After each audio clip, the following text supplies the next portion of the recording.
kita baca dulu 1 Korintus 15. Kalau saudara buka Alkitab saudara 1 Korintus 15, itu mengenai kebangkitan. Ayat 17. Jika Kristus tidak dibangkitkan, maka sia-sialah kepercayaan kamu dan kamu masih hidup dalam dosamu. Wow. Jadi kalau Yesus tidak bangkit, Yesus tetap mati, sesudah dia disalibkan, dia tidak bangkit, maka sia-sialah iman kita. Karena tebusan Tuhan Yesus itu tidak berkenan. Mengapa Yesus bangkit? Dia bangkit untuk membenarkan kita bahwasanya korbannya sudah diterima dan kita bangkit bersama Yesus dalam satu hidup yang baru. Hidup yang kekal di bumi ini sampai ke sorga. Haleluya. Makanya ini benar-benar kabar baik. Kalau Yesus tidak dibangkitkan, sia-sialah kepercayaan kita. Dan kita masih tetap dalam dosa kita. Tidak ada tebusan. Iman kita, hari ini kita semua beriman. Siapa di sini beriman? Bahwasanya oleh bilur-bilur Yesus dia sembuh. Bagus sekali. Tapi kalau Yesus tidak bangkit, tidak jadi itu. Yesus bangkit, tandanya dia juru selamat. Oleh darahnya dia menebus kita, oleh bilurnya dia menyembuhkan kita. Itu sebabnya sekarang ini iman kita, kepercayaan kita bahwa oleh bilur-bilur Yesus kita sudah sembuh, itu karena Yesus sudah bangkit. Yesus hidup. Yesus mendengar doa kita. Yesus memberikan kuasanya bekerja. Haleluya.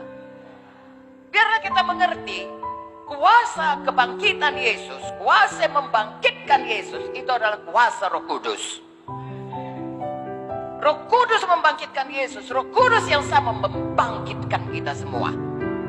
Mulai dari selamat, lahir baru, bangkit daripada seluruh keadaan kita. Rohani, badani, materi. Itu Roh Kudus yang mengerjakannya. Itu sebabnya Yesus bangkit, maka kita bisa menerima semua janji-janjinya oleh iman kita kepadanya. Dan kalau dia tidak bangkit, sia-sia semuanya. Sebabnya hari ini saudaraku, seluruh orang percaya bersorak-sorai oleh Yesus yang bangkit. Tidak sia-sia iman kita, tidak sia-sia pelayanan kita, tidak sia-sia hidup kita. Amin saudaraku. Saya bacakan bahasa Indonesia sehari-hari, 1 Korintus 15, 17-18. Kalau Kristus tidak dihidupkan kembali, maka kepercayaanmu hanyalah impian belaka. Ini berarti kalian masih dalam keadaan berdosa dan tidak mempunyai harapan sama sekali. Ini berarti pula orang Kristen yang sudah meninggal juga tidak punya harapan hidup kekal.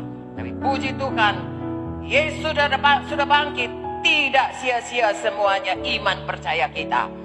Dosa kita sudah diampuni dan hidup kekal menjadi milik kita. Katakan amin. Jadi tidak ada harapan, sia-sia semua hidup di dunia ini tanpa kebangkitan Yesus. Maria dia berbuat baik, dia menyediakan semua rempah-rempah. Kenapa? Karena dia tidak mengerti hal ini. Dia tidak tahu bahwasanya Yesus sudah bangkit dari kematian. Yesus sudah mengalahkan kematian. Kubur tidak bisa menahan Yesus. Kuasa Roh Kudus, kuasa kebangkitan telah mematahkan semua kuasa maut. Sehingga Yesus bangkit dan kuasa yang sama sekarang bekerja dalam kita yang percaya kepada Yesus. Oh, haleluya saudaraku. Sehingga dengan demikian kita tidak hidup hanya sekedar kekuatan manusiawi ataupun kekuatan secara pemikiran logika duniawi. Kita hidup melampaui hal itu. Amin saudaraku. Sama seperti Yesus dibangkitkan oleh kuasa Roh Kudus dengan kuasa yang supranatural, maka kuasa yang sama sekarang bekerja pada kita yang percaya kepada Yesus. Kenal Tuhan Yesus, Tuhan yang besar, Tuhan yang bangkit dari kematian, Tuhan yang menyediakan semua kuasanya bagi kita yang percaya padanya, dan Tuhan yang menjawab doa kita, yang mengasihi kita sampai pada kesudahannya.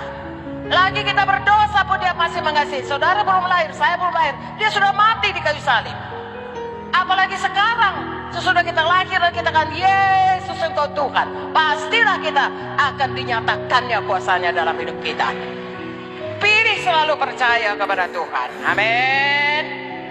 Bagaimanakah supaya kita bisa berharap yang besar ini? Lagi-lagi kuncinya, jangan lupa firman Tuhan. Kenapa Maria hanya berharap berjumpa mayat? Lupa.